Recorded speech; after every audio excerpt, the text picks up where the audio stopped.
Okay, Georgina? Okay, sounds good, Dina. If you'd like to go ahead and call the roll and then provide the meeting, Zoom meeting protocols, that would be great. Very good. Welcome, everyone. We're going to go ahead and get started with roll call. Once I call your name, if you're here, just let me know you're here. Madera Chamber of Commerce, Debbie Bray. Yosemite Sierra Visitors Bureau, Rhonda Salisbury. Here. City of Chowchilla, Mayor Palmer. City of Chowchilla, Rod Pruitt. City of Chowchilla, Jason Rogers. Here. City of Madera, Jose Rodriguez. City of Madera, Mayor Garcia. City of Madera, Arnaldo Rodriguez. City of Madera, Keith Helmuth. Here. City of Madera, Ellen Bitter. I'm here. Valley Children's Hospital, Tim Curley. Here. Madera County Public Health Department, Sarah Vos. Here. Madera County Board of Supervisors, Supervisor Frazier. Here. Madera County Board of Supervisors, Supervisor Poitras. Poitras, yes. Thank you. Madera County Board of Supervisors, Dave Varney. Madera County Planning Department, Matt Traver. Madera County Public Works Department, Jared Carter. Yes, I'm here. Good afternoon. Thank you. Leadership Council for Justice and Accountability, Madeline Harris. Here. Good afternoon. Thank you. Madera County Farm Bureau, Christina Beckstead. Here. Madera County Superintendent of Schools, Opie Ryer. Madera Community College, Dr. Angel Reyna. Cal Fire Madera Chapter, Matt Watson. Here. California Department of Transportation, Mike Navarro. Good afternoon here. Thank you. Building Industry Association of Fresno and Madera Counties, Michael Prandini.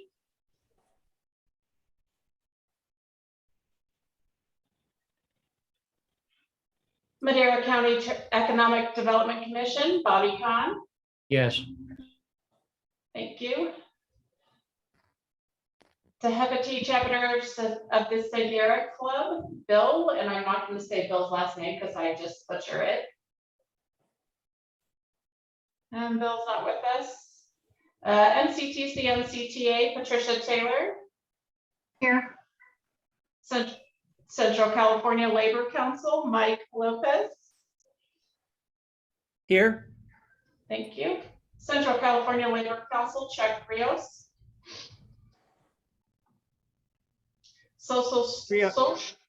Thank you. Social Service Transportation Advisory Council, Frank Simonis. Active Transportation Advocate, Jeffrey Wheeler. I'm here. Thank you. San Joaquin Regional Rail Commission, Paul Herman. Here. Thank you. San Joaquin Regional Rail Commission, Dan Levitt. Our student representative from Madera Community College, Jonathan Stromeyer. Our citizen community advocate, Derek Robinson. And our citizen community advocate, Donald Hawley. All right, that continues our roll call. Dina, Jay Varney and Matt Preber are trying to get on. I think they need to be brought over to the panelist side. So if you And could, I apologize. It looks like Jay sent me his link, and so now it says I'm Jay Varney. So Jay probably can't get on. So Hi, this is Jay. Matt Preber. So That's one way to become CAO, Matt. Yeah, it's a hostile takeover. I'll take over. Exactly. So Okay, do you need me to Georgina. log out and send me one?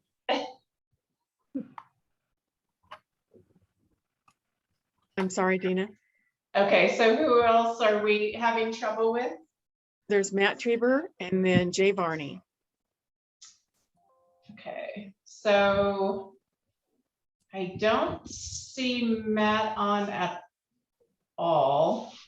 Well, Matt's on as Jay. yeah. So I can log out, and then maybe that'll let Jay get on. So let me I'll resend both of theirs and then we can try it that way. Okay.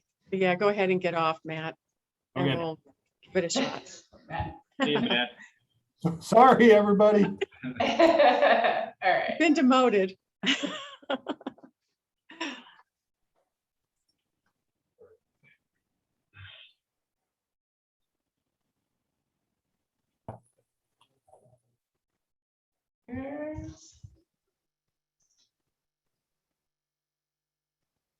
Made it back, Georgina. Okay, Mike Pandini with the IA is back on.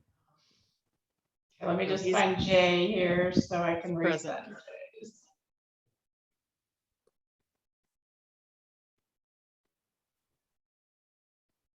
We have 35 participants. It's a great meeting.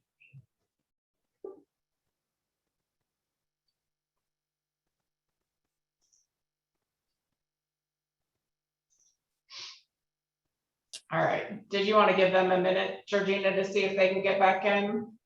Let's go ahead and start the meeting protocol itself and or the Zoom protocol, and then hopefully they'll get in and everything will be fine. Okay. And then I have an email from Debbie that she's wrapping up a meeting and will join us momentarily. Okay, great. Yeah, I'm actually with you. Okay, Okay. there you are. Very good. All right, so protocols for Tuesday. So we're using Zoom webinars. So webinar protocols for today are: upon joining the meeting, your microphone or phone will be automatically muted and your video camera will be off, and video will remain off for all of our public attendees, even while they're speaking. The chat function will be disabled for all public attendees. If at any time during the meeting you have a general question, please post your question in the Q&A box. Our staff will respond accordingly, or your questions will be addressed at the end of the agenda item. If you are attending today's meeting as a member of the public, the speaker or co-chair will call for comments from the public at the end of each agenda item. So we ask that you please hold your questions until then. If you would like to direct a question to the speaker or the steering committee, please use the raise hand function, and we will call on you in the order that your hand is raised. If you have joined us today via phone and would like to address the speaker or steering committee during the public comment portion of the agenda, please press *9 to raise hand, and we'll select you from the meeting queue. If joining by phone, please use *6 to unmute and mute yourself. Do not use the mute function on your landline or cell phone. When called upon to speak, staff will unmute your microphone, allowing you to comment or ask questions. Please state your name and agency, organization, or special interest group if applicable. All speakers will be limited to 2 minutes. Staff will announce when your time is up, and will also disable your microphone once you're done speaking. There will be an opportunity to speak during the public comment section at the end of the meeting for items not included on today's agenda. If you do plan to comment during this time, please put your name, agency, and subject matter in the Q&A box so that we know how many attendees are planning to speak. If you have any technical questions, issues, or get dropped from the meeting, you can reach out to me or Hector Guerra, and we will be happy to assist you. Our contact information will be added to the Q&A box shortly. And of course, MCTC staff and the MT3 project team are always here to help you in any way, so please don't hesitate to ask. All right, Great. Georgina, up to you. Thank you so much, Dina. I'm going to now turn it over to Patricia Taylor, Executive Director with the Madera County Transportation Authority and Madera County Transportation Commission. And she's going to start us off on the agenda. And we look forward to this great meeting. Thank you, everyone, and welcome. Patricia? Good afternoon. My name is Patricia Taylor, and I'm the Executive Director of the Madera County Transportation Commission. First of all, I'd really like to take this opportunity to thank you and every one of you for your leadership, your partnership, and your willingness to provide your valuable time to help renew Measure T. This is actually, a very important endeavor. Dina just went over the steering committee protocol. I did have a list of protocol items that I wanted to share, but I think she covered most of them already. So I guess I will be skipping over some of those points that I was going to stress and mention at the beginning of this meeting. So I'm going to skip over some of that, but also just wanted you to know that at the end of today's agenda, we will discuss what time and day works best to meet for all steering committee members. And we would like to meet on a monthly basis for the next 9 to 10 months. Staff will prepare a spreadsheet that will show major agenda items for each meeting moving forward. And so we'll have that discussion later on as we move along at the end of the agenda. So without further ado, at this time, I have the honor of introducing our co-chairs of the steering committee. The Madera County Board of Supervisors Chair, Robert Poitras, will be representing the Madera County Transportation Commission, and Supervisor Brett Frazier will represent the Madera County Transportation Authority.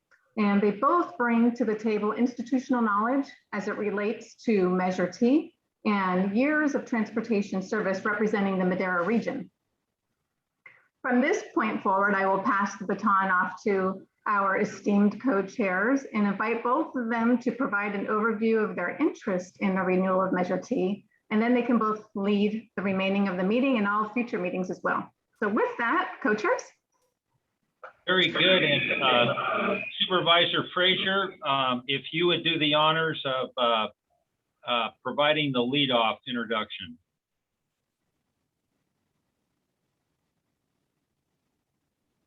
Of course, I'm not going to hold down my space bar the whole time while I do this.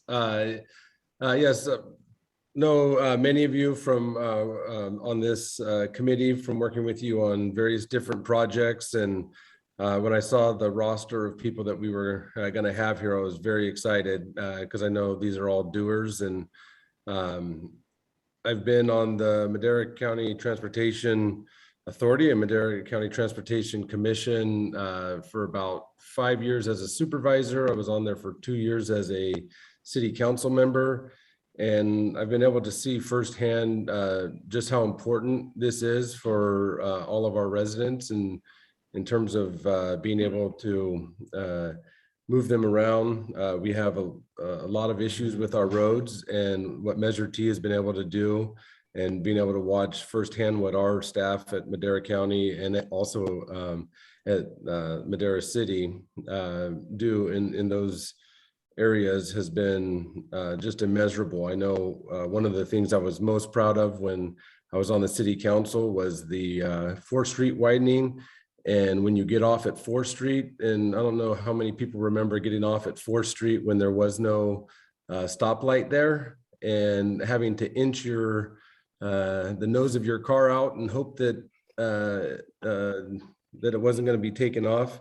So just the safety, what it's done for a lot of my rural communities in fixing their roads that would have otherwise not been able to be fixed has just been wonderful to see firsthand. And I'm excited to be a part of this steering committee to be able to continue this and be able to leverage these funds for years and years to come to make all the mobility of our residents, come to fruition and not just study it and not be able to implement it. So I'm excited to serve with all of you on this and look forward to a successful passing of this renewal effort.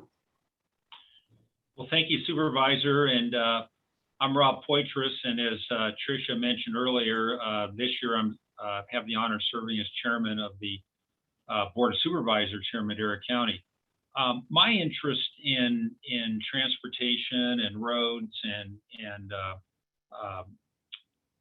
circulation stems back to one of the reasons I ran for public office in the first place. Back in 2004, I ran for Madera City Council, and I was elected to that post. And for one of the reasons was I saw Madera really growing quickly. Of course, we hadn't seen anything then like we're seeing now, but I was very concerned about the fact that the circulation and the interior of Madera was designed for a city of, say, 5,000 to 10,000 people, not a town of 60,000. And I realized that, there's not a lot we can do with the infrastructure that's already in and the roads in, say, the inner part of City of Madera, but there's a lot we can do in the future. There's a lot of planning. There's a lot of things that we can anticipate happening and plan for circulation and roads and things of that sort. And I had the opportunity to be appointed on to Madera County Transportation Commission in 2005. And since that time, I've served as a commissioner. There's a little hiatus when I was an alternative, but was still very involved with the Regional Policy Council, with CalCog, with the van pool, with the road charge and so forth. So it's really in my wheelhouse, and I really believe in Measure T. I was there in 2006 and was part of the team that helped pass the last measure, and it was very exciting. It was great to see a very successful effort take place, and I want to be there for this one as well to, again, be part of the team and to move transportation forward in our cities and our county. With that, the next item is would be the committee self-introductions, but it seems like that already happened when we had the roll call. I wasn't anticipating a roll call, but that was really good because I think it took the opportunity for the name to be announced with the organization they're with. So I think it would be rather redundant to go through that exercise again. So why don't we move into public self-introductions? Is there anybody in the public who would like to introduce themselves and then state which organization they represent?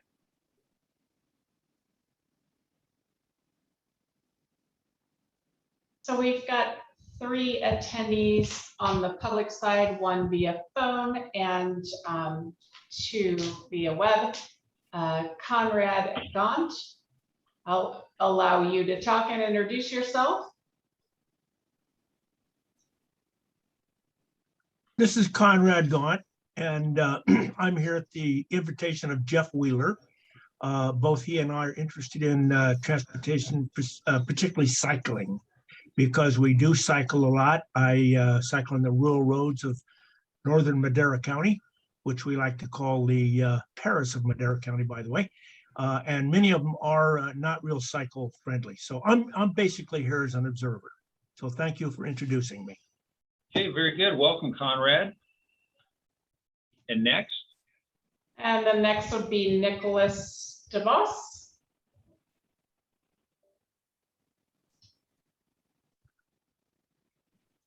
Here as an employee for MCTC, seeing what's going on. Okay. Very good.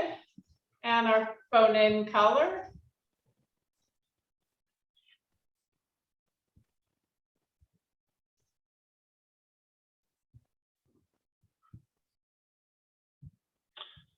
All right. It sounds like they're rather shy, but welcome regardless.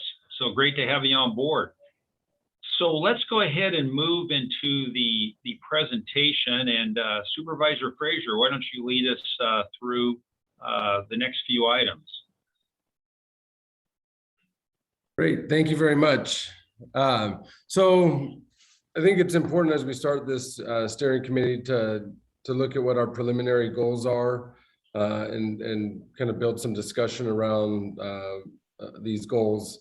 But what we've been looking for and really trying to get to is not just maintaining a strong economy, but also helping to build on that through economic development, and knowing that goods movement is crucial to that, and our infrastructure network of roads is crucial to that. We want to continue to improve our existing streets and roads, improve other modes of transportation, address system continuity and enhance mobility for all residents. Like I said before, we want to make sure that we're getting out even to the hard to reach areas. Support enhanced public safety programs, making sure that our public safety is able to get to people when they need them.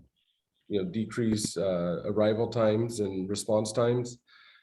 Promote a balanced use of funds across the whole county. I think we've done a good job of that, and with MCTC having the representatives from all of our areas, from Eastern Madera County, Chowchilla area, rural area, and the cities, it's been a good balanced use of these funds.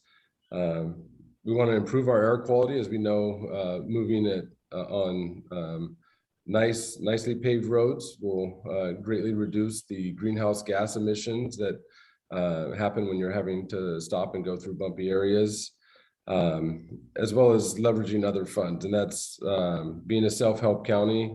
We've been watching a lot of other counties trying to get to this, and we've had it for a long time, and it's not something we should take for granted. Having this ability, having this sales tax measure allows us to leverage a lot of other funds from both the federal and state level. So those are our preliminary goals as we're going into this Measure T renewal. And next slide, please. Or did we want to have conversation on that, or we'll just go through the presentation and take questions after? Yeah, I think it Yes. would be good. Okay. So the purpose of our Measure T renewal, as we've all seen, there's a lot of growing trends that are affecting how we live and how we move about. And so we want to be able to address those growing trends, vehicle trip growth, vehicle miles traveled growth, travel delay, commute patterns, and jobs and housing balance changes. We need to address the demographic growth trends and population, housing, and job growth, the distribution of population, housing, and jobs, and just take a look at our community characteristics, cultural and environmental justice issues. And that, I think that's why we have the steering committee that we do, to be able to bring in all of these growing trends and to have voices and advocacy amongst those, and make sure that as we plan, we do so with all of these trends in mind. Next slide, please.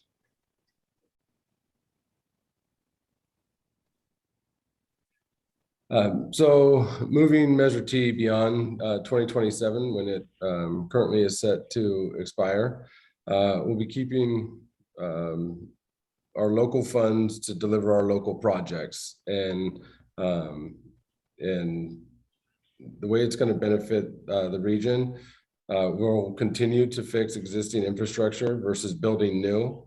Like anything, it's much less expensive, much more it's a lot easier to fix our existing infrastructure. Plus we have a lot of existing infrastructure, so we have some of the largest amount of lane miles. It's the same amount as San Diego County has, with obviously a much smaller population. So we'll continue to fix that existing infrastructure. It will address transportation program funding constraints. That happens all the time, and we always listen and hear. We just need the funding, and there's always constraints, and so this helps us to address a lot of that. And leverage, again, I can't state how important this is, but leveraging this to get additional funding through the state and federal programs. And as we go later on, we'll hear just how much Measure T has been able to leverage in those funds, and funds that are otherwise not available if you're not a self-help county. And then allow for early delivery of planned projects. And now I'll turn it over to my esteemed colleague, Co-Chair Poitras. All right, thank you, Supervisor.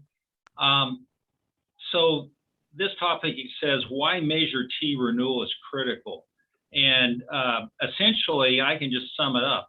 Without Measure T, without the Measure T renewal, our opportunities for funding roads is completely slammed.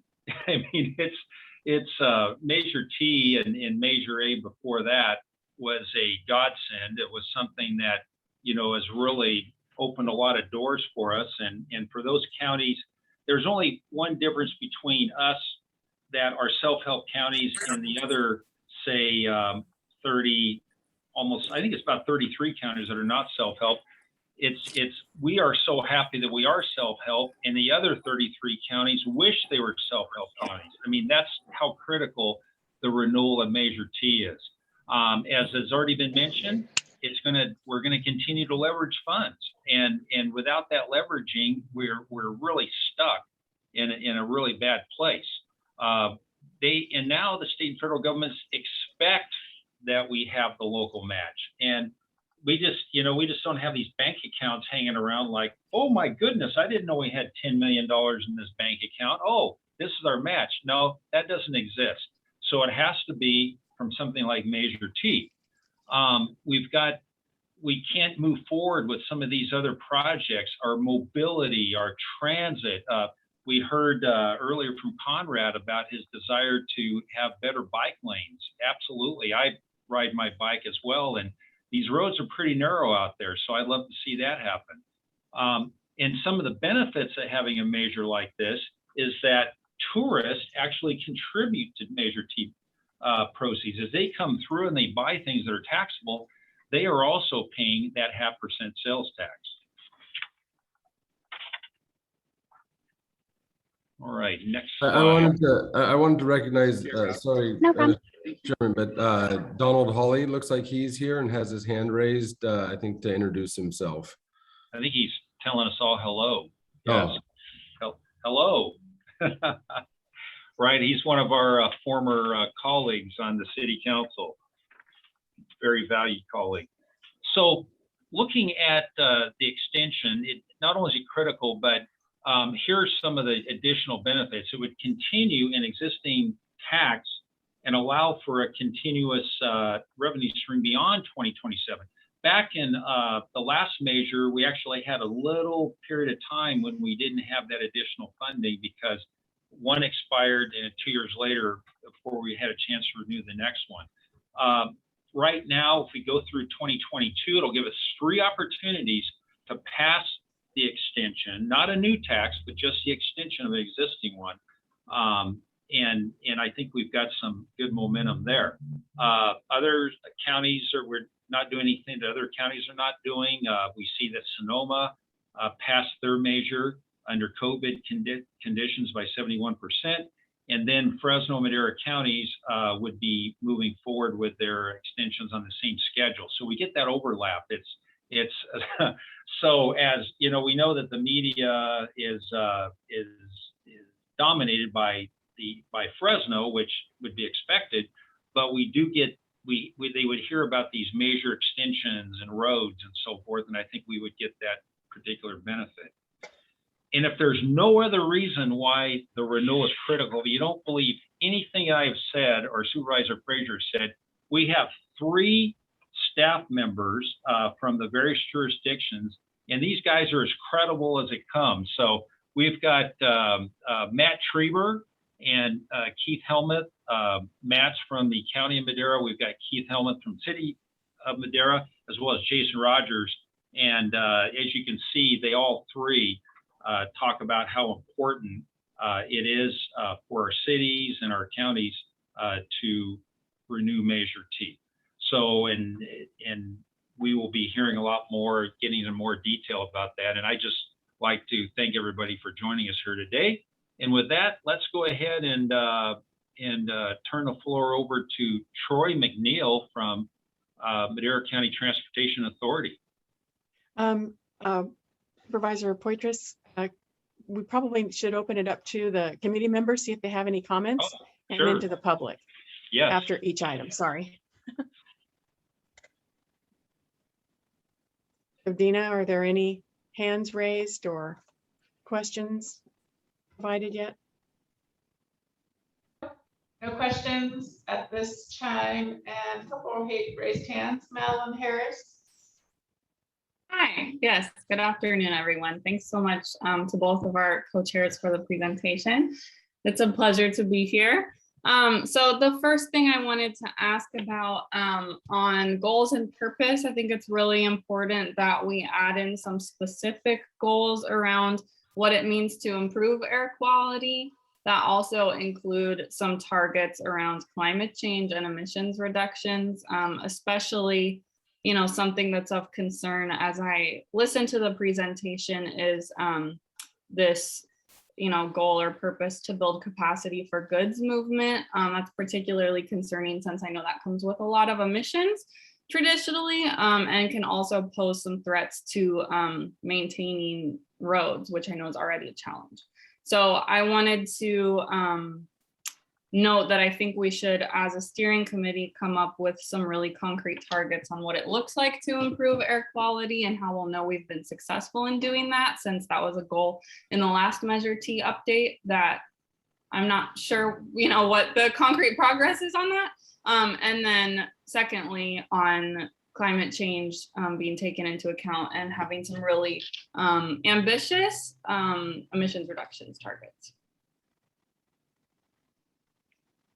Okay, any other hands raised?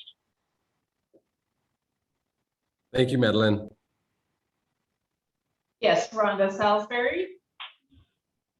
Hi. First of all, you're welcome for the tourism contribution. And second, do we have just a real quick Measure T for dummies for those who aren't real familiar with what is collected and how? Yes, Troy is going to be in the next presentation. He's going to be reviewing the original Measure A, and then he'll be reviewing the current Measure T programs and provide an explanation of how it's collected and dispersed to the local agencies and how you benefit from that. Perfect. Thank you. You're welcome. And Tim Curley. Yep. Good afternoon. Thank you. So in addition to being able to use the funds to, you know, support roads, a question, can the dollars also be used to support and enhance public transportation? I'm hoping so, just as we think about some members of our community who really rely on public transportation to move around the county. I think that's going to be an important piece. Yes, the current Measure T program includes allocations to public transportation. And again, Troy will be taking us through how the allocations are made from the Measure T to each of the Measure T programs, and some of the types of projects that have been that have benefited or have been the benefit of Measure T funds so far. All right, thank you. You're welcome.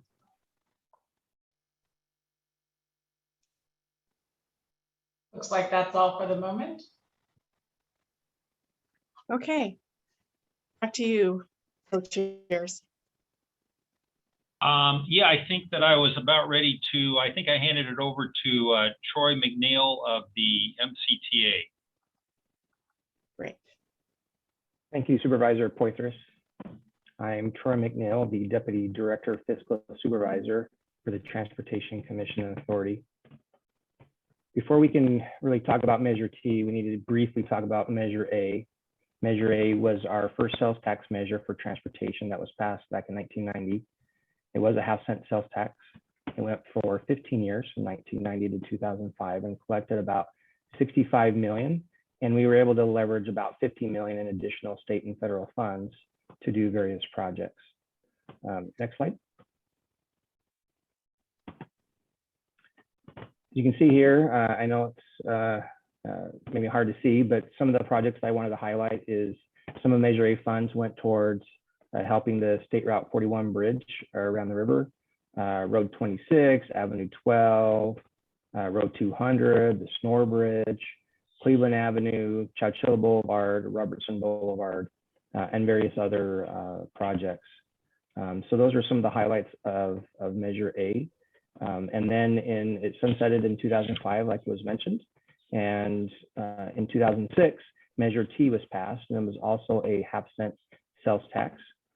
Within Measure T, there were some differences from Measure A, and one of those is it established a Citizens Oversight Committee. There are 7 members of that committee, 5 for each supervisor or district and 2 at large. They meet roughly 2 times a year to discuss the audits of the different funds and to ensure that funds are being spent according to the approved investment plan by the voters. One of the also differences is Measure T allowed the Transportation Authority to retain some control over delivery of the projects. So in Measure A, all of the funds were passed through to the local agencies. And with Measure T, the authority maintained some of the control for some of the regional projects if needed. It also, Measure T established some goals and some focuses, including maintaining a strong economy and fixing and maintaining our existing streets and roads, and to enhance public safety. As mentioned many times, one of the really important things in Measure T is leveraging. I don't think we can overstate it enough. And you're going to hear it over and over again of how important it is to be able to bring in other dollars to our region, to our county from the state and federal level. Many times a match is required. Measure T also recognized the importance of farming, air quality, and improved access to school and jobs. Next slide. So with our current Measure T program, just a brief highlight to talk about how is Measure T structured. There are 5 main components of Measure T, and there are different sub-programs of each of those. So there was a commute corridors, farm to market. Internally, we call that our kind of our regional program. We look at major roadways, arterials, collectors, our main highways. Safe routes to schools and jobs program, that including maintenance and some flexible funding and ADA compliance funding. We have the environmental enhancements program and the transit enhancement program, and then a little bit for administration to administer the program. Next slide.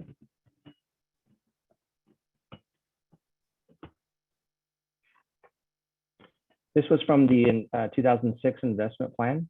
It just basically highlights that the funds were distributed by population to the 3 agencies.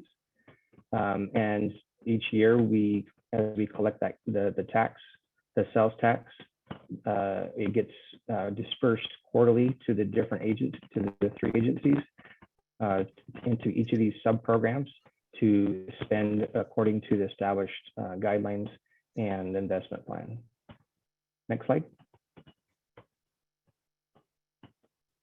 Some of the current Measure T benefits is enhanced mobility projects and help to deliver projects sooner because we had available funding to do so.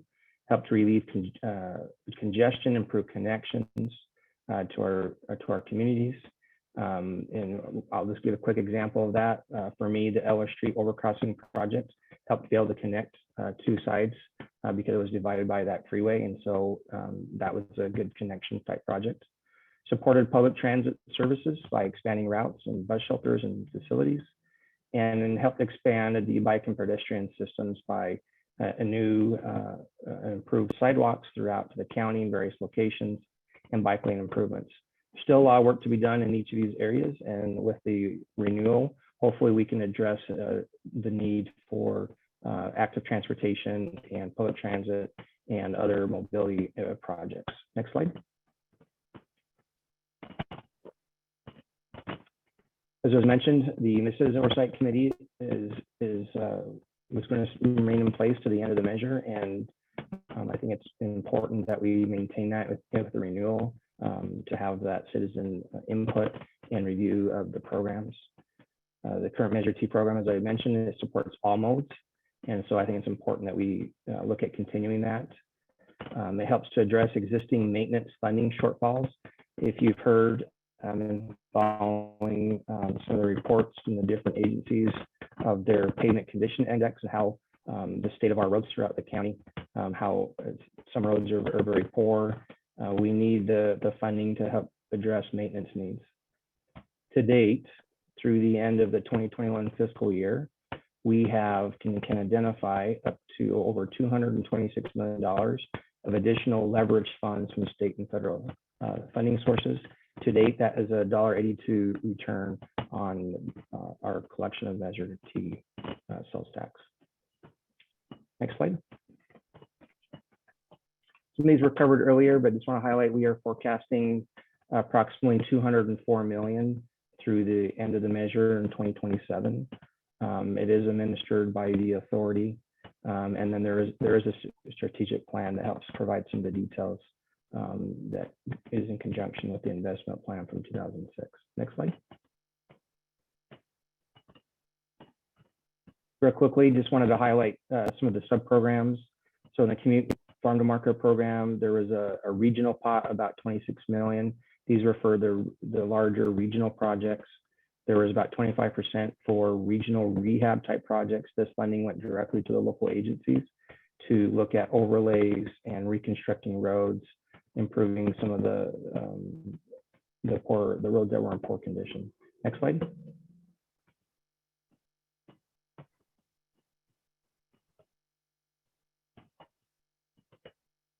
Next slide. There we go.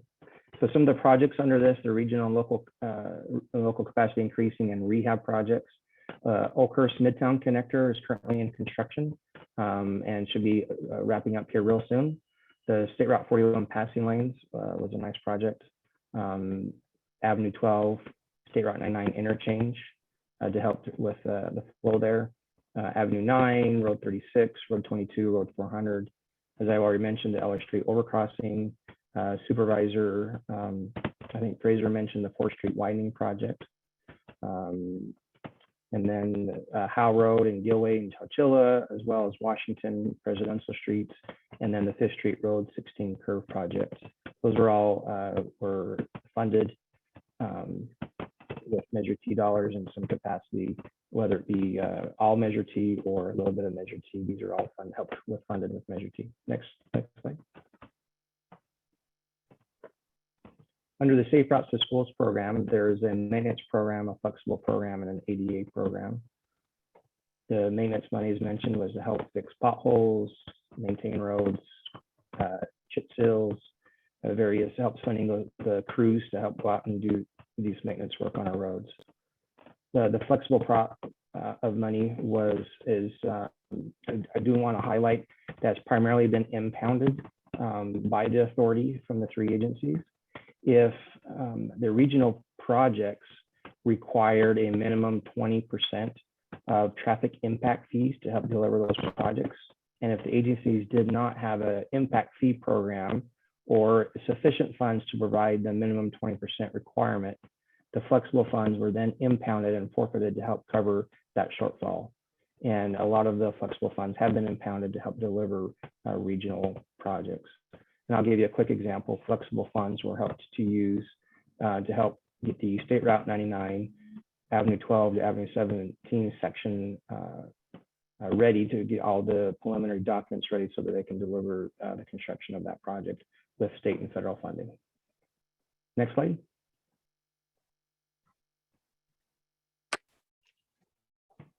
It just lists a couple of projects that were in that. Just some overlays and there are some sidewalk and AD improvements as part of that program. But the biggest thing with that program is just maintenance. I know all of our local public works departments rely on that funding. They say from 25 to 40% of their maintenance money is Measure T. Next slide. Transit Enhancement Program is 2% of the funding of Measure T. There is an ADA component that receives a little bit of the money for ADA enhancement for transit, whether it be facilities or buses of connection to ADA improvements of any sort. Next slide.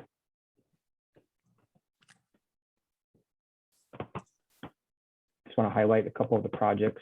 The City Madera Transit Center that was recently completed received or used Measure T funding to help enhance and that project to complete it. And it's primarily been used for bus shelters and facility improvements and different fueling transit fueling facilities. Next slide.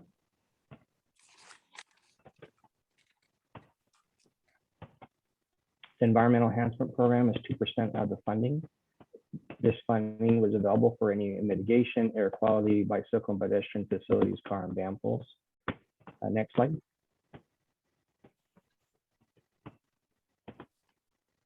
So as you can see, there's a few projects that were used with this environmental enhancement money.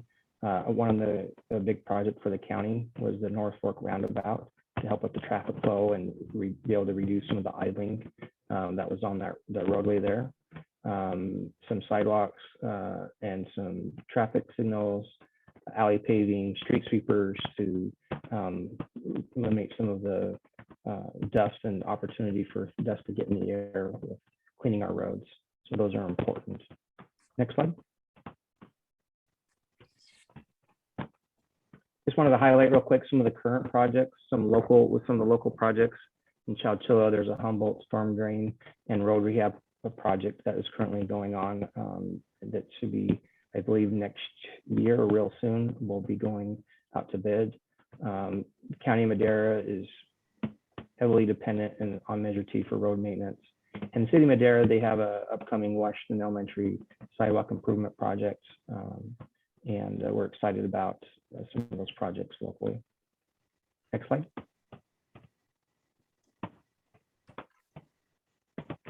This leads us into the importance of Measure T overall.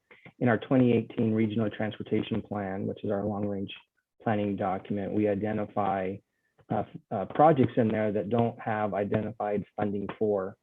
And without Measure T, we would have additional shortfall. And so we can document that we already have a shortfall. Without Measure T, we'd have an additional shortfall, which would also include leveraged funds. And so with our current Measure T, you are looking at 200 million in the sales tax collected plus over 200 million in leveraged funds. That's over $400 million in projects over a 20-year period that would not have been able to be delivered without Measure T. And I believe that concludes my presentation, Mr. Chair.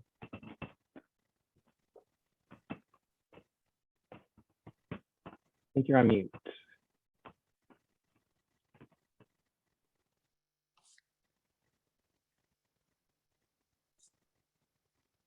Still on mute, Rob. I didn't hear Troy talking about saying mute. Okay, thank you. So are there any questions regarding Troy's presentation? Yes, I see a hand. I hope it's me. I'll just jump in. This is Madeline again. So thank you so much for that. It was helpful to walk through together some of all the expenditure plan that I found myself studying up on before this. And my key takeaways when I was reviewing it as homework and also now during the presentation are that I think similar to, I think it was Tim Curley's question about public transportation being used. It looks like we would need to significantly increase the percentage of funding from Measure T going to the transportation enhancement program. And so I think, you know, the way that we frame that and things like the poll that I know we'll review after this of voters and the way that we do community outreach, I think is really critical because folks might answer questions just based on what is possible for them to get to where they need to go right now based on the limitations that Madera County is facing. But to remind folks that something different is possible and that, you know, it would be possible to allocate a higher percentage of Measure T funds towards something like transit programs could kind of help us get a better sense of where we can be putting that investment in place. I know, for example, we regularly do outreach every year on unmet transit needs and then present that list of unmet transit needs to MCTC. And residents that we work with in disadvantaged communities in the county are regularly told that their needs are not feasible to meet by MCTC because there is not sufficient funding. And I think that 2% of the funding from Measure T is one of many examples of why that is the case. And that's something that could be changed. And then the other thing that I would say is that the same is true for the environmental enhancement programs. That's also 2%. I think that needs to significantly increase, especially since we know so much more and so much has changed in Madera County since the last Measure T update, to where we're seeing that honestly, the decade of 2020 to 2030 is really going to be 10 years that are honestly going to determine the future of humanity on this planet. With how much we prioritize, you know, addressing climate change. So I think it's really crucial that we conduct outreach to the public and frame questions in a way that really centers that and incorporates climate change, so that we can look at increasing the investment in that area as well. Because I think on the list I saw 2, maybe 3 projects since the last Measure T update that had been utilized by funding in the environmental enhancement program. And we're seeing a lot of active transportation projects, mobility studies, you know, go unimplemented because there aren't funds for that.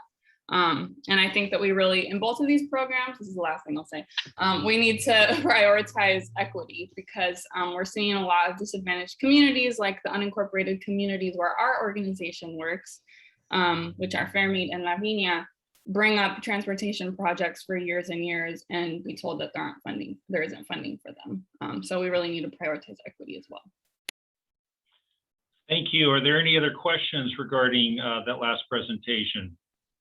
Now, is there anyone else that has their hand raised or have questions in chat, please? Nope, not at this time. Okay, then, Georgina, I would like to have you introduce our next presenter, if you wouldn't mind, because I see an initial and a last name, but I don't want to refer to him as T. McClarney. You probably know his first name. Yes, Tim. Tim, okay. He's a fantastic pollster. He's going to provide us with the results from the first renewal survey to get a handle on whether or not voters are in favor or not of extending this measure. So with that, I'll turn it over to Tim McClarney. And Tim, we look forward to your presentation. Thank you, Georgina. And thank you to everyone who's participating in the meeting. I'm Tim McClarney, President of True North, and we're a firm that specializes in working with public agencies around the state and using surveys to develop a statistically reliable understanding of the communities and customers they serve. The presentation that we're going to be sharing with you today is what we call a revenue measure feasibility study, where the goal is to understand if it's feasible to move forward with renewing a Measure T sales tax in the current environment. What I mean by that is if ultimately this measure were placed on the November 2022 ballot, does it have a reasonable chance of success? If it looks like a measure is reasonable, the other objective of the survey is to help us understand how would we go about structuring that measure in a way that it's consistent with the type of measure voters in your community are willing to support. There's a lot of different elements to a sales tax measure, not the least of which is, you know, if you're successful, how do you plan to spend the money on different types of projects and services? And so the survey can help sort of guide that and shape what that measure ultimately looks like. And then it's also an opportunity for us to understand, you know, what types of information help voters become better informed about the proposal and ultimately better informed about the decision that they would be asked to make if this measure was on the ballot. So next slide, please. Before we talk about the results, it's helpful to take a moment to just quickly review the methodology. This was a survey that was conducted with what we call a stratified and clustered random sample of 563 voters who are likely to participate in the November 2022 election. What that means is these are individuals who live within the voting area, which is the county, and they are likely to actually participate in that upcoming November election. We were very careful when we structured this sample to make sure that it's representative of that likely universe on all of the dimensions that we know are related to voting behavior. So it matches on partisanship, it matches on age, it matches on gender, it matches on how voters are distributed throughout the county, et cetera. Survey was conducted using 3 methods of recruiting: email, text, and phone. People had the option to participate by telephone and online. And now, because this was a random sample of 563 and not a census of all of your likely voters, it has a margin of error due to sampling of about 4.1%. Next slide, please. So we open up with a few warm-up questions. The first is we simply ask individuals to tell us how they rate the quality of life in Madera County. Would they say it's excellent, good, fair, poor, or very poor? You could see that more than half of the voters we spoke with, 56% used excellent or good to describe the quality of life in the county. You had another 35% who said fair, and about 8% who said poor or very poor. Next slide. Following up this quality of life question to rating, we gave them an opportunity to tell us the one thing that local governments could change to make Madera County a better place to live now in the future, right? This was asked in an open-ended manner meeting. We didn't provide that list you see there on the left and ask them to pick from the list. We simply asked them to tell us in their own words. And we went back and reviewed the verbatim responses and grouped them into the categories you see here. You can see, interestingly enough, at the very top of the list, improve, repair, widen roads, including rural and mountain areas. 29% of the respondents hit on something related to improving and repairing local roads, including the rural areas. You had about 14% who weren't sure. Third one down there, 10% providing more high-end and diverse restaurants and shops. That's your sort of economic development. And then number 4th on the list was addressing water issues concerning the drought, shortage, and quality. If you look down this list and you start adding up the things that are related to transportation for which Measure T might have, a Measure T renewal might have a nexus, it adds up to a little over 40%. And so transportation is top of mind for quite a few Madera County voters. Next slide, please. And then finally, after we had that open-ended opportunity for them to tell us what they would improve about their county, we also asked them for each of the issues you see there on the left side of the slide to tell us how important this issue is to them. Extremely important, very important, somewhat important, or not at all important. We asked these in a random order. They are sorted from high to low here based on the combined percentage of folks who said it was either extremely or very important. And a couple quick patterns I think are worth noting. Number 1, like on that last slide, we see that improvement of and maintenance of local streets and roads is the number 1 on the list, right? Number 2 is maintaining local infrastructure. Obviously, both of those two things have clear nexus to a Measure T renewal, followed by improving the economy and then public safety on down. There is about a 20-point gap between the issue of improving the maintenance of local streets and roads, the importance assigned to that, and the importance assigned to preventing local tax increases. That's about 3 up from the bottom. That's another pattern that you generally want to see when you're thinking about moving out with some type of tax measure, is that what it is you're trying to fund, right, with this measure is viewed as more important than the issue of preventing local tax increases, right? And when you have a 20-point gap between these things, that's generally a good sign. And then finally, the one thing I would mention at the very bottom, you notice that reducing traffic congestion actually comes in the very bottom, right? So sometimes in some counties, there's a real emphasis on these types of sales tax measure renewals because it's all centered around how do we reduce congestion, right? What we see among your voters is they're not that they enjoy traffic congestion, they don't, and they see it's important to reduce, but that an even higher priority for them is taking care of the roads and infrastructure in the county, which you see towards the top of the list. Next slide, please. So after these warm-up questions, we sort of get to the heart of the matter, which is what we call our initial ballot test. And the idea here is before we get deeper into the interview, start talking more about your measure, start talking more about what the projects and services could be funded, arguments pro and con. We actually want to present to them a mock-up of what we think that 75-word ballot statement could look like and get their reaction. It's a really good gauge of where voters are at on the natural with respect to this proposal, because the only thing they've seen to this point about it is the 75-word ballot statement we see here. One thing I will point out is we tested 2 different durations in what's called a split sample format. half of the voters got the language with a duration of until ended by voters. That is a measure with no sunset.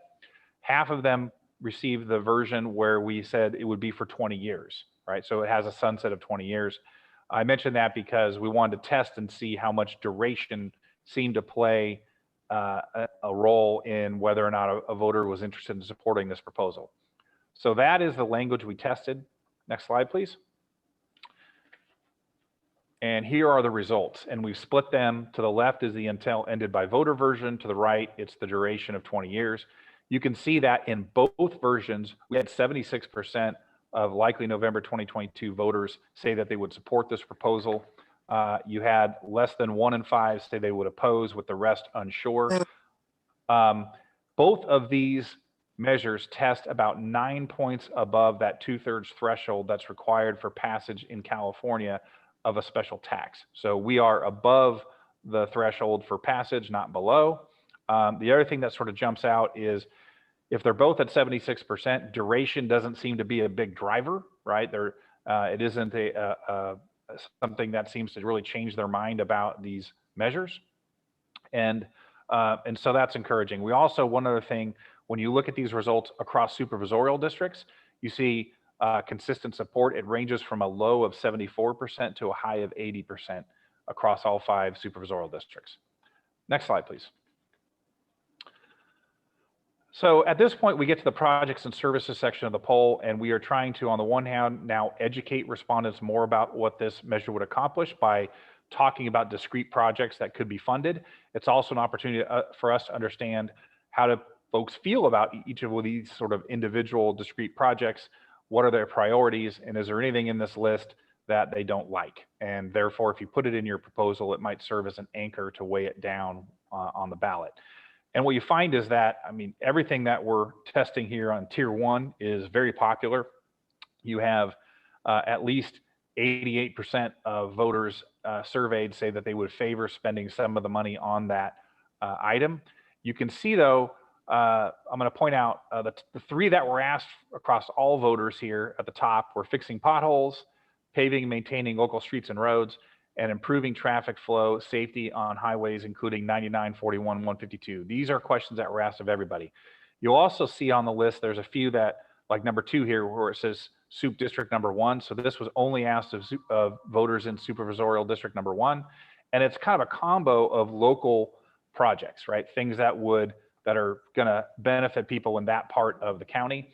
Each supervisorial district received that local bundle. And you can see as you look down the list that those local bundles tend to also rise to the top of the list in terms of the voters' preference. And so clearly, lots of strong positive feelings about the things you could accomplish with a Measure T renewal.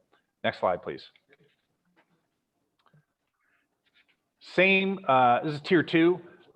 So as you go down the list, you can see that the levels of favorability drop off a little bit, but ultimately, every single project that was tested had at least a majority of voters say that they would favor spending some of the money on that item. And so, you have sort of an embarrassment of riches here in terms of you have no shortage of things that voters would like to see out of a Measure T renewal. Obviously, you can't fund everything, but useful information. Next slide, please. So if this measure is ultimately placed on the ballot, there will be an election cycle. And during that election cycle, we're going to have some individuals out in the community that will be strong proponents of this measure. They want to see it renewed, and they're going to spend a lot of time and effort trying to talk with their neighbors, talk with their friends, talk to the larger voting community about all the reasons why this is needed and why they should support it. You might also have some opposition, right? Folks who think this is a bad idea, shouldn't be doing it, and they're going to spend their time trying to convince voters that they shouldn't support it.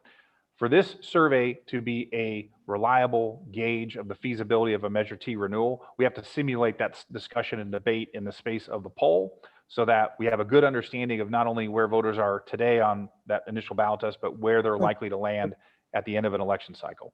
So we tested first a series of positive arguments that you see here. This is the first tier.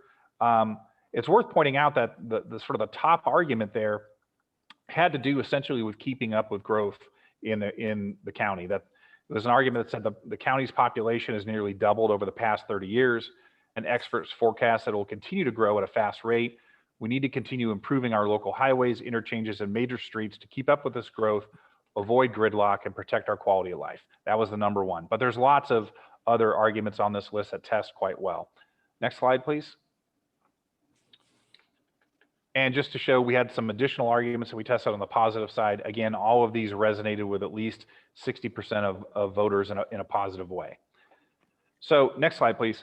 At this point in the survey, voters have heard more about this proposal than they did at the initial ballot test, right? We had a chance to unpack it into a variety of projects that could be funded. We had a chance to share with them positive arguments on behalf of the proposal. And so we circle back, presented them the same 75-word ballot statement, and we test to see how their support may have changed. You can see that support actually ticks up slightly, right? Goes up to 80% for the no sun version. It goes up to 77% for the 20-year version. So we're now in both of these versions sitting about 10 points above the 2/3 threshold required for passage. Next slide, please. And then we get to the negatives, right? And the idea behind the negatives is I'm going to put my opponent hat on.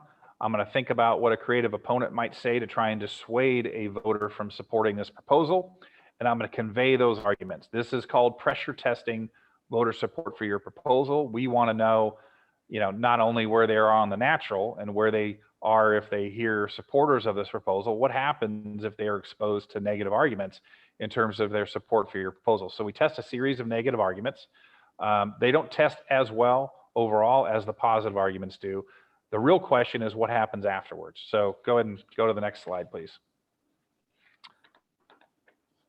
We get to our final ballot test, and you can see that the negative arguments cool us down a little bit in terms of support, as you imagine it would, but we're still landing above that 2/3 threshold for both versions of the measure, right? So although it cools us a bit down, we're still above 2/3. Next slide, please. So a couple wrap-up slides. And the first one here, the key conclusions. So what does all this mean?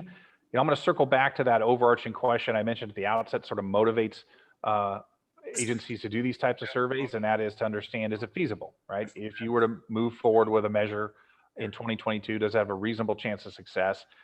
Results clearly indicate the answer to that question is yes. A lot of the things that we want to see in place for a measure to be feasible are in place here, right? As you see there in the bullets. The key thing that I'm going to focus on sort of towards the bottom is that at each point in the survey that we came back to voters and we asked them, now that you've heard a bit more about this proposal, where do you stand? At every one of those ballot tests, we were above the 2/3 threshold. I can tell you, having designed and conducted over 1,000 research studies for public agencies and hundreds of revenue measure feasibility studies, it is not common to have a measure that starts and ends in a poll like this above the 2/3 threshold, right? So particularly in communities that have a fair share of conservative voters. So that's encouraging to see these kind of numbers. You just don't normally see that. Next slide, please. Now, as encouraging as these numbers are, it's also important to keep in mind, this is a snapshot in time. The poll is not a crystal ball, right? Looking forward to election day saying you're going to get 76% on election day. What happens on election day isn't what your poll says today. It's everything that happens from this point forward. And so with that in mind, I think it's important you make smart decisions about how you structure this measure. And ultimately, you got to put the work in, right? To be able to go out and communicate with voters and help build consensus and support for the proposal. And so I had a few recommendations here on this slide. Number one, part of the reason the support is so high is this is not a tax increase. This is a renewal of an existing tax, right? And I would recommend keeping it there. Tax increases would probably change the dynamic a little bit. In terms of duration, this is really either option is feasible, and so that becomes a point of discussion, I think, moving forward. The expenditure priorities are what you see here, as we mentioned, infrastructure, repair and maintenance, street and local road repair and maintenance improvement.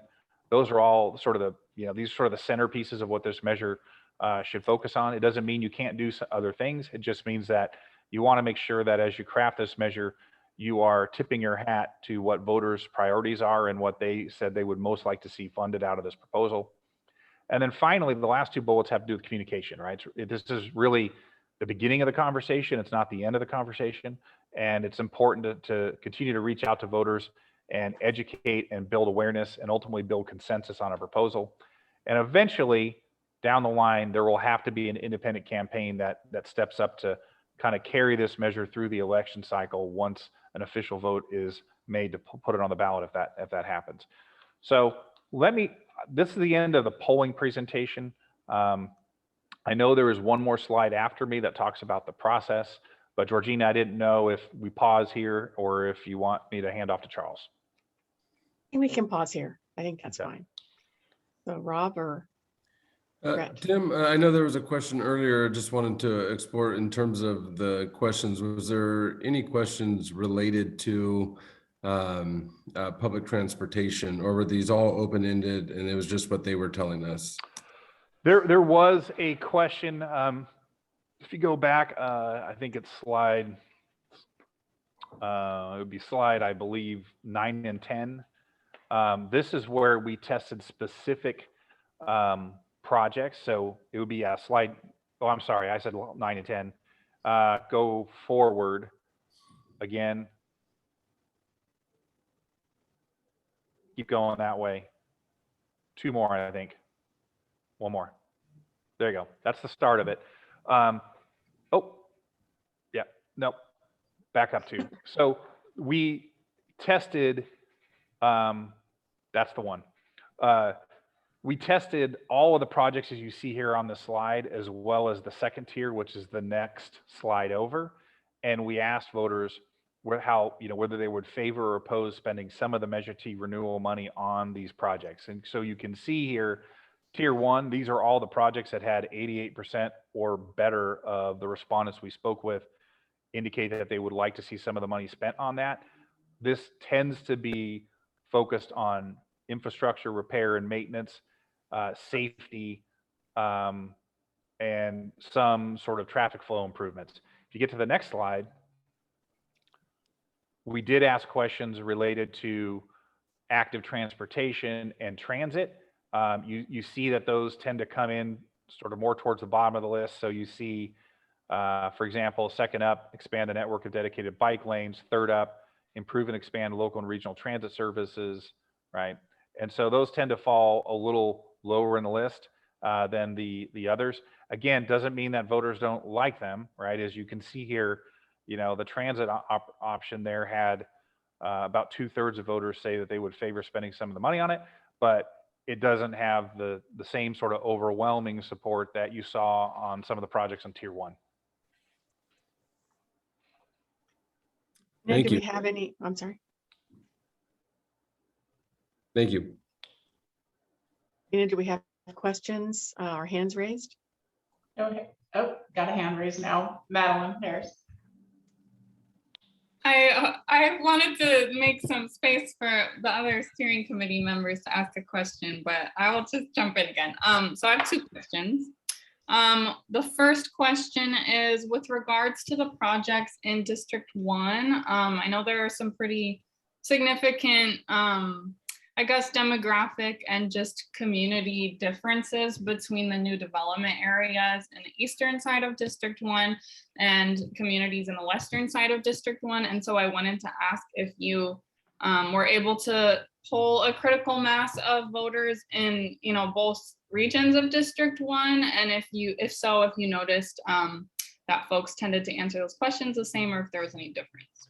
So I have not looked at that particular aspect in terms of differences within District 1. We lumped voters according to their supervisorial district, partly also because we have a sample size of about 563. That's actually we were sort of contracted to do 400, which would give us a statistically reliable result countywide.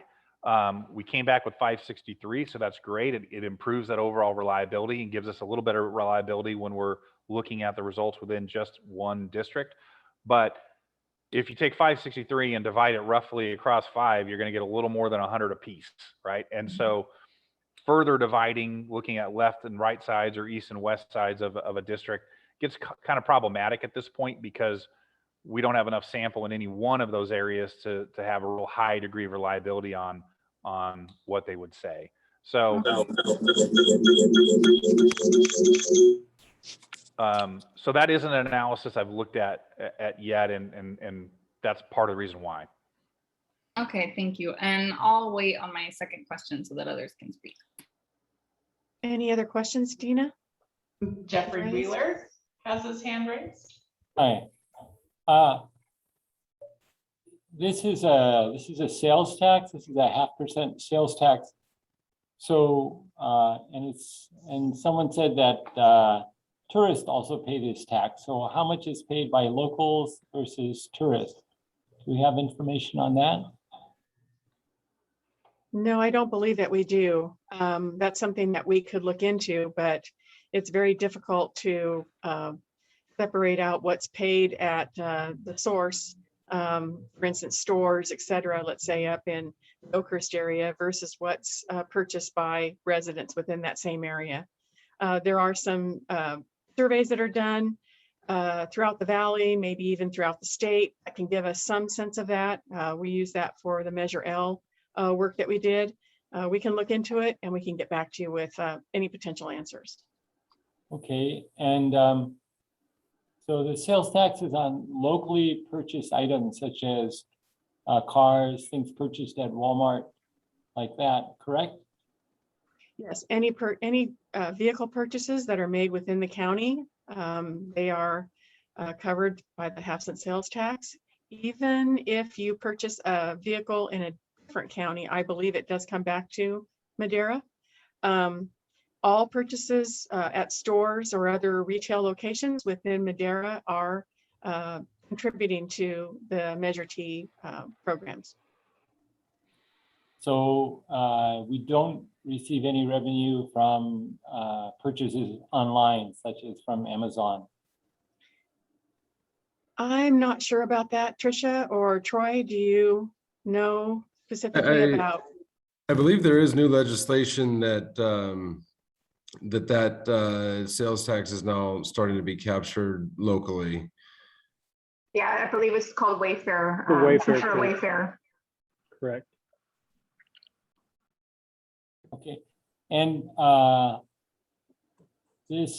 the Measure T funds go for local roads, and so somehow the funds get to Caltrans, who administers our state highways 99 and 41 and so forth. No, Measure T funds are not allocated specifically to Caltrans. I'm going to let Troy or Tricia provide you with a brief overview of how the funds come in from the state, and then they distribute those funds out to the local agencies. So it would be to Alchilla, the city of Madera, and to Madera County. Troy or Tricia? I think for any project that would be on the state highway system, we would work with the county or the city of Madera with Caltrans to determine how we would use those funds, but no funds are allocated directly to Caltrans. They have no say on how our Measure T funds are spent. Okay, thank you. You're welcome. Any other questions, Dina or? Harris? Yes, I have one more if it's a good time. My other question is, were voters who were polled educated on what it would take to end and then redo a permanent tax measure if they ended up not liking the voter approved expenditure plan that would get voted in through a permanent measure? I guess I'm just wondering if there was any pressures testing specifically on the difference between a permanent versus 20-year measure. No, we were using what the sort of standard practice is the ballot language as it would appear on the ballot is what you want to test and present. All voters are not going to be perfectly informed about what the particulars are of that 75-word language. I don't know if I know that when I review the state ballot, sometimes I look down, I have to read this thing 6 times to figure out what a measure is actually doing, right? And some of them are purposely misleading in that way. We try and write these to be clear and also be compliant with what legally is required for a special tax, in particular sales tax here in California. And so duration is one of those things you have to put in there. You can't be silent on it. But the way I tested it is the 2 different ways that it would appear on the ballot. So we didn't further educate them about what it means or what a future measure would be required in order to remove. We simply presented them the 75 words. Existing. Any other questions or hands raised? Not at this time. Okay, Rob, Brett? Yeah, let's go ahead and move on to our next presentation. And again, Georgina, could you introduce the presenter? Sure. VRPA Technologies has been retained by the Madera County Transportation Commission. One of our sub-consultants on this project will be TBWBH Props and Measures. They are experts in working through issues related to measure programs and placing measures on the ballot. And then, of course, working with the campaign following development of the measure and the measure plan. VRPA's responsibility will be to prepare the expenditure plan and to work with all of you toward that end. Props and Measures, their focus will be on making sure that we take into consideration the polling that's been done, take into consideration the economic issues and forecasting, also taking into consideration all of the political issues that surround or that may surround this measure. We're also responsible for doing the informational outreach for this project. And so we're going to see them a lot, and they've already conducted a number of stakeholder interviews. As many of you know, you were interviewed by both Alex and Charles. They did a fantastic job, and we're really excited to have them as part of the team. With that, I'll turn it over to both of them to take us through some of the measure requirements, the ballot measure requirements and procedures, and then also to provide you with an overview of how the informational outreach program will be conducted for this project. Thank you, Georgina. Yeah, why don't we start by just talking a little bit about the timeline for getting a renewal measure on the ballot. As Tim said, based on everything we're seeing in the polling and in the initial outreach that's been conducted, it seems as though the voters are receptive to the concept of renewing this funding and that this measure is potentially feasible. So that's why we're down this path to develop a measure for the ballot and start to educate and inform the community about the needs that exist and how the funds would be used. So obviously we have a good number of months, a little over a year until that November 2022 election, when the election might occur. And as we've seen over the last year or two, the environment can shift dramatically in that period of time. And so we'll continue to monitor how broad economic impacts and the political environment may be changing and how that would impact a measure. We have in our timeline that Tim McClarney would come back after the first of the year, likely in the spring, to conduct some updated opinion research to make sure that we continue to be on a positive track towards a viable measure. So in addition to that assessment of feasibility, as Tim said, communication is a really important part of this process. Part of that is working with key community stakeholders like all of you to try to help build consensus around the details of what this proposal looks like. Specifically, how will the investments be prioritized? What will the expenditure plan ultimately look like? There's that piece, and hopefully we can arrive at a product that everyone feels good about. But then we also need to expand the conversation more broadly to the voters at large. And one of the things we've learned both through our opinion research and through some of our initial outreach is that there's a relatively low level of awareness about, among the general public about what Measure T is and what Measure T is funded.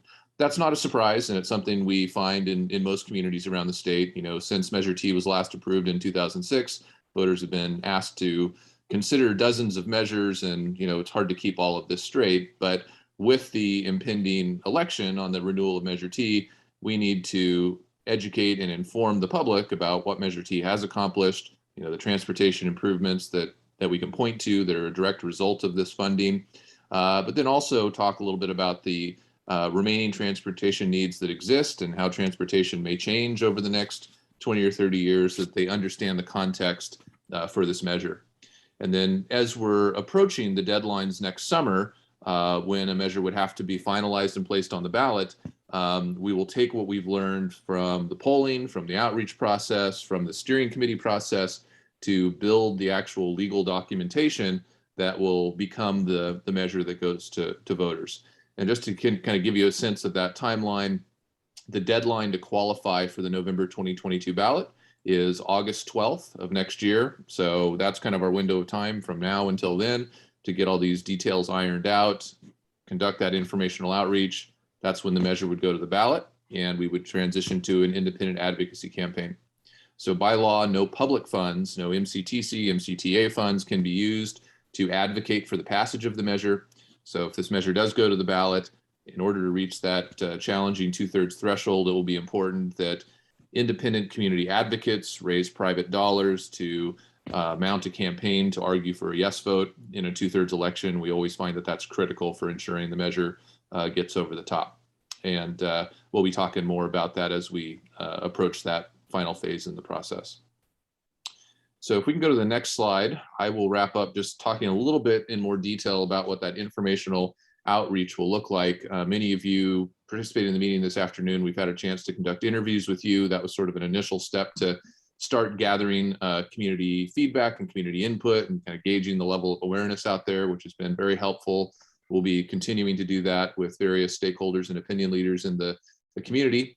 We're also developing informational content that will be available via MTC's website, social media platforms, and also the communication channels available to us through the county and the two cities, so that we have information readily available to the public.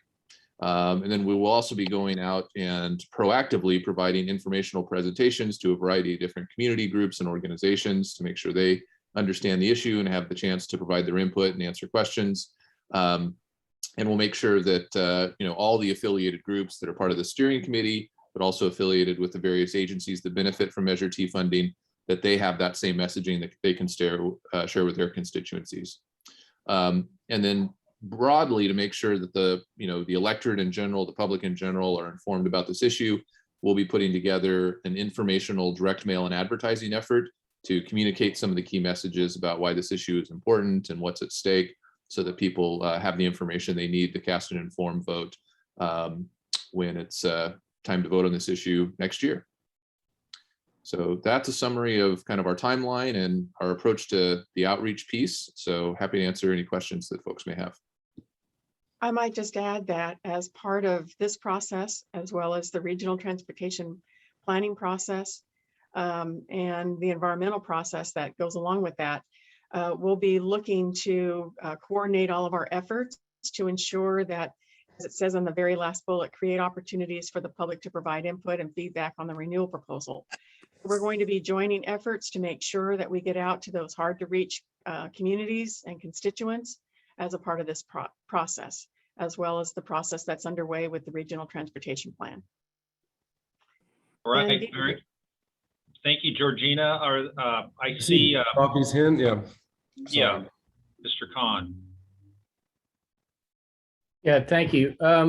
This is maybe a question for one of the esteemed supervisors and chair and co-chair. In looking at slide number 1, it talks about the August 12th date, or a date there close to that date. And then it talks about fundraising, private fundraising after that date. And for anybody that's run a campaign, if you start fundraising that late in the game, it's really hard to gain enough momentum, enough dollars to mount a good campaign.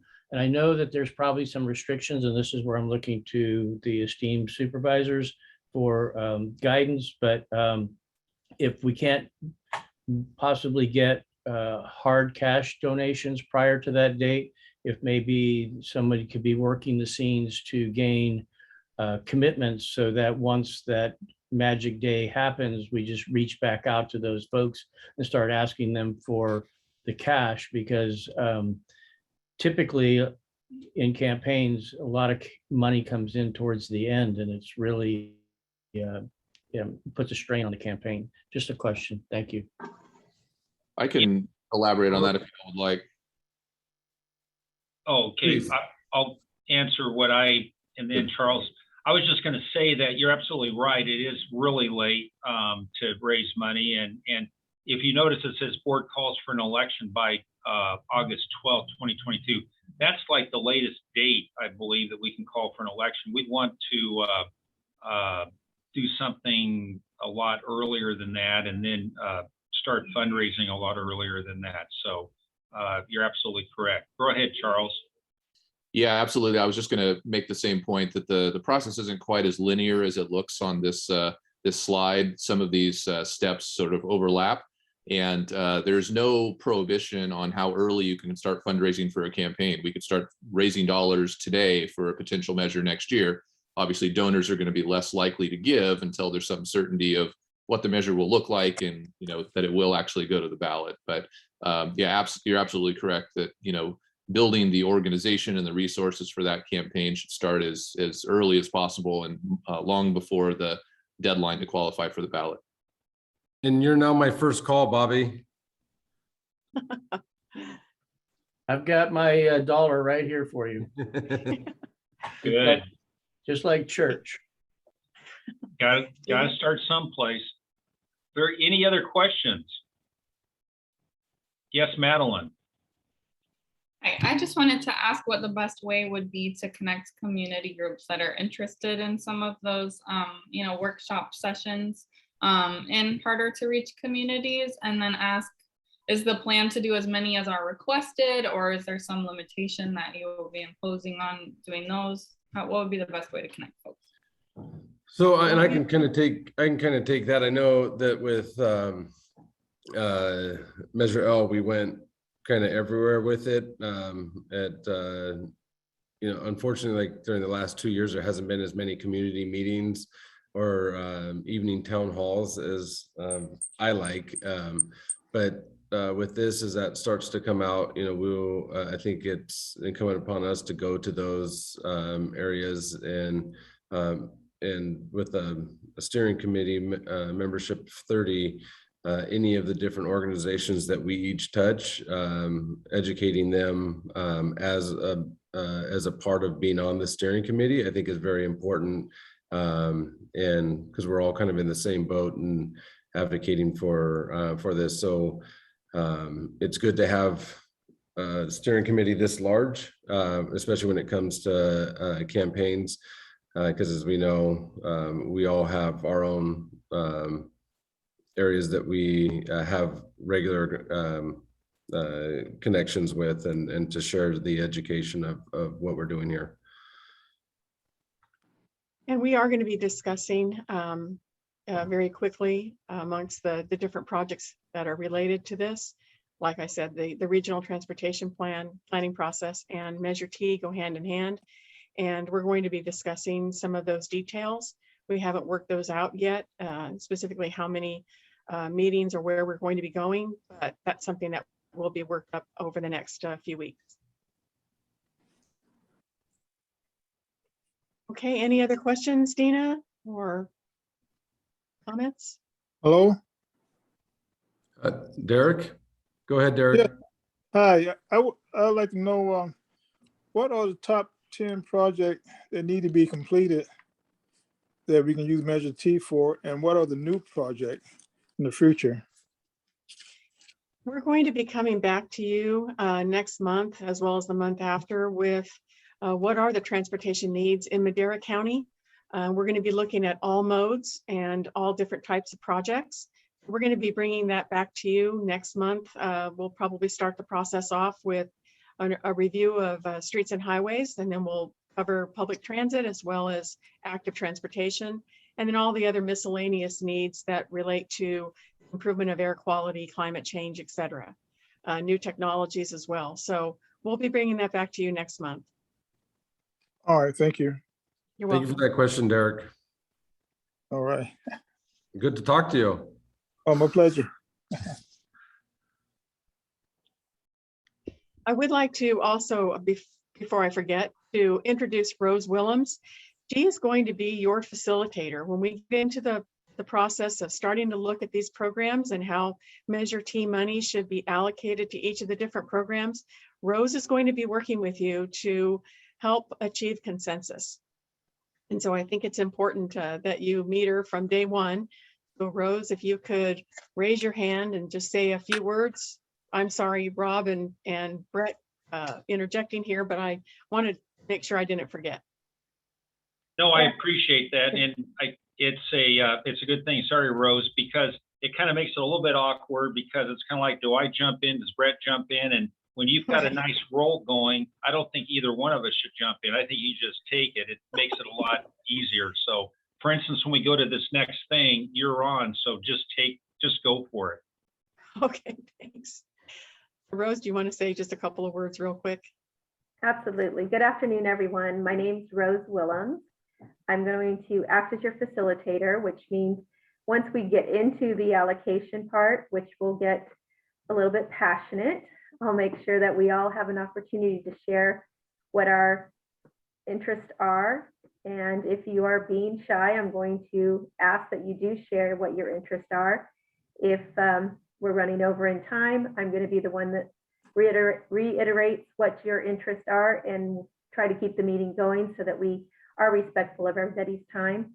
And if there are things that we need to meet on one-on-one, I'll be available for that after the meetings as well. So I look forward to working with all of you and having a successful renewal process.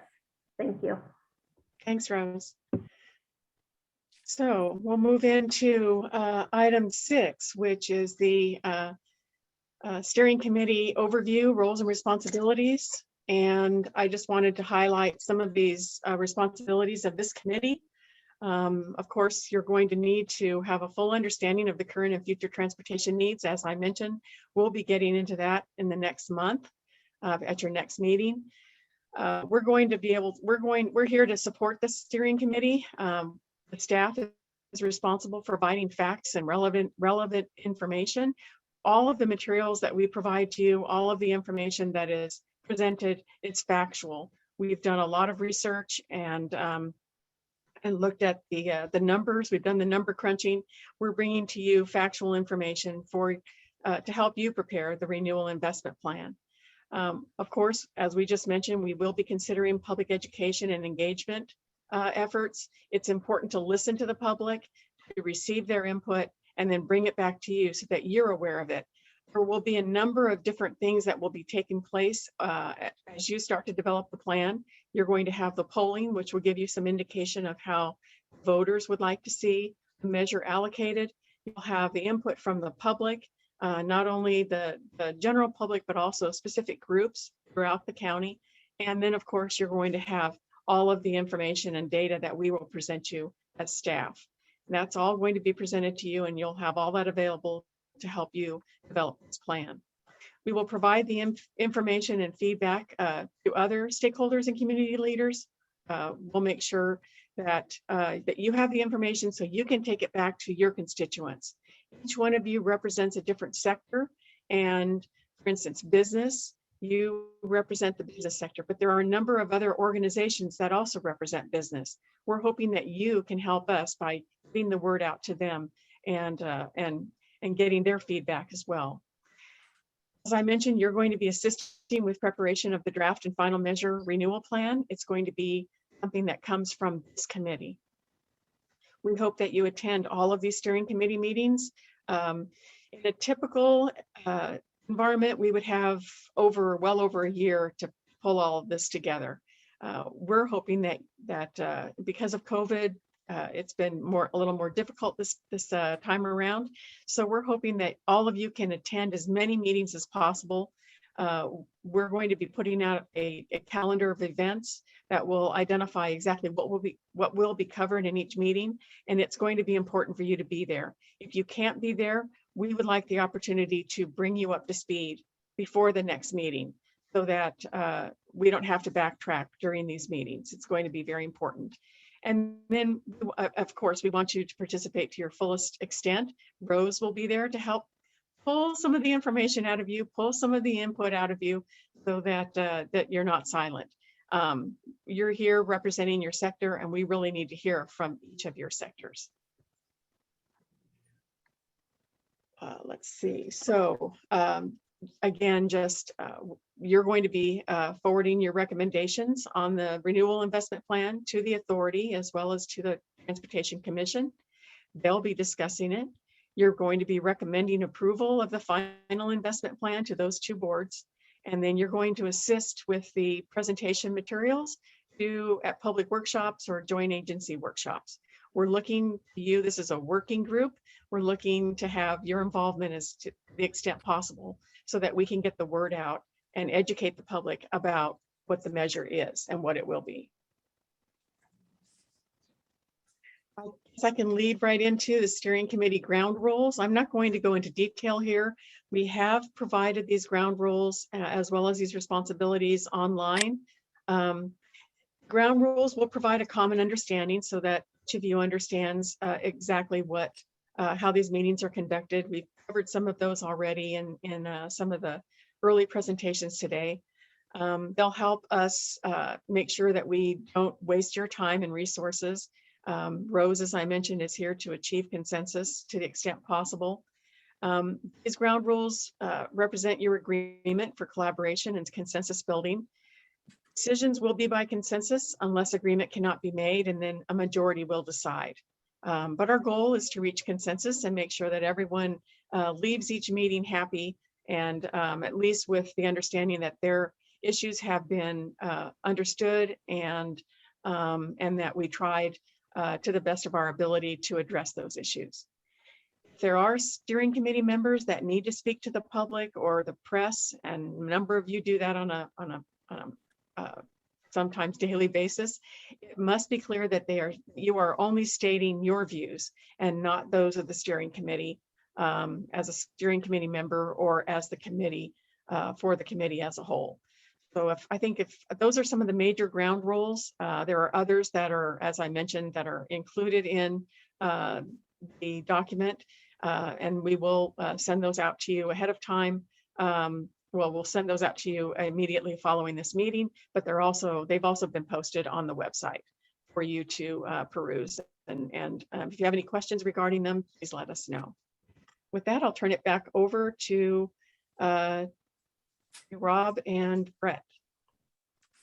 And I believe Tricia was going to provide an overview here. Okay, very good. Let's hear it from Tricia.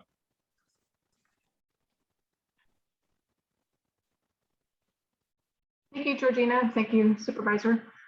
So from here on, we will begin the development of the investment plan process. So we're going to initiate the plan development, which we've already started.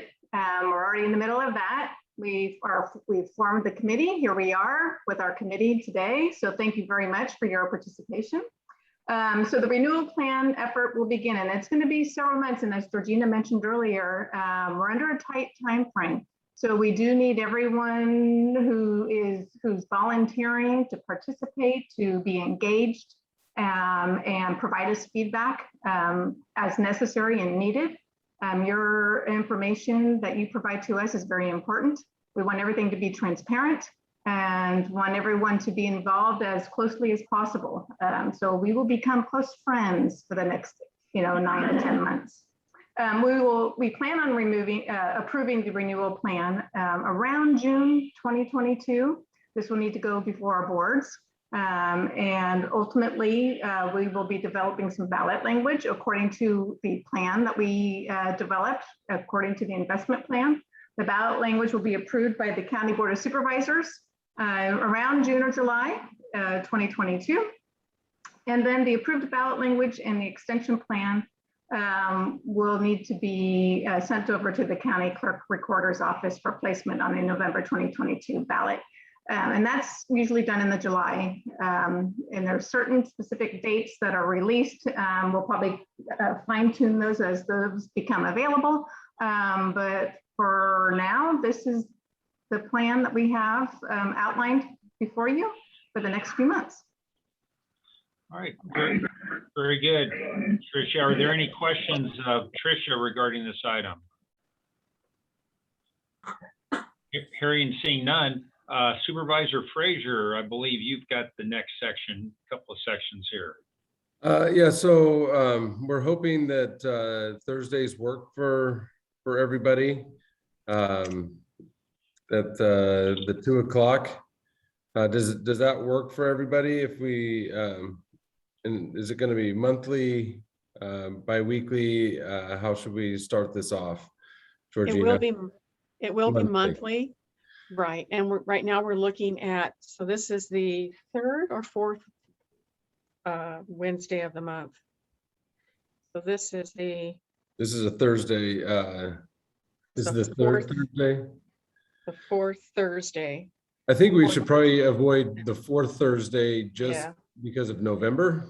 Right, so I think, yeah, so we'll go with the third. Mhm. Yeah. So the Does that 20, work for everybody? October So 21st Debbie would be the Bray next with meeting. the chamber said it was not good for her, Brett, Thursdays. Okay. That's the only person that today said it wasn't. And we have mentioned to her that it could be someone from her board that also attends. So hopefully we can make that work. And then Rhonda just says she has board meetings the second and third Thursday of every month.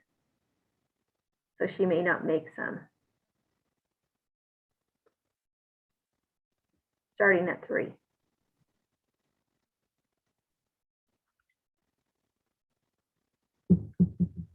Would 1 o'clock work for everyone if we were to push it back to 1 o'clock instead of 2 o'clock? I was going to suggest that we push these into the afternoon or evening to facilitate community members being able to participate who have work during the day. And I'm wondering if that's possible for the steering committee. Yeah, I think that's going to be, we're going to have an issue with participation on the part of the steering committee members if we go outside of normal working hours. So I think we're going to try and tend to stay within the 8 to 5 area. So Brett or Rob, did you want to add anything to that? I agree with your assessment. Yeah. So is there to accommodate Rhonda and potentially even Debbie, is there a way that we might be able to start these meetings at 1 o'clock instead of 2 o'clock and be done by 3? So that especially Rhonda can move on to her meetings. Right. Would that affect anybody else on the committee? Would that be difficult or troublesome? I think with a committee this large, there's no way we're going to be able to find a time that is that works for absolutely everybody. I think what we're asking for is as many times as you can make it as possible. That sounds good. So Bobby says evening works 4 p.m. So we have 2 people for the evenings. And then also these meetings are recorded and will be available for the public at any time, correct? Right, yes. The recordings will be posted to the website. Oh, will not be okay. Oh, Bobby, you gotta figure out will not be okay by me. Got it. I just read it too quickly. I think that one of the problems with late afternoons or evenings are that we've seen a couple of people pop off because of their kids. And, you know, you've got activities, there's events. Thursday night has more events than any other night of the week that I've seen as far as community events and things. So I'm thinking even like a one. Well, she messed up on. What time? Right now. So I think maybe staying with 2 o'clock on Thursday afternoons seems to be the preference. Okay. Okay, Yep. sounds good. And then as you know, that for now, that's where we'll keep it set at, and that doesn't mean that it has to stay that way forever. Sure. All right. The third Thursdays of each month. And we'll put a calendar together and make sure it gets out on the website as soon as possible. Sounds good. All right. And the next meeting date is? October 21st. Okay. Very good. Super. So we'll move into public comment. Any other comments from the public? Anything somebody'd like to share at this time?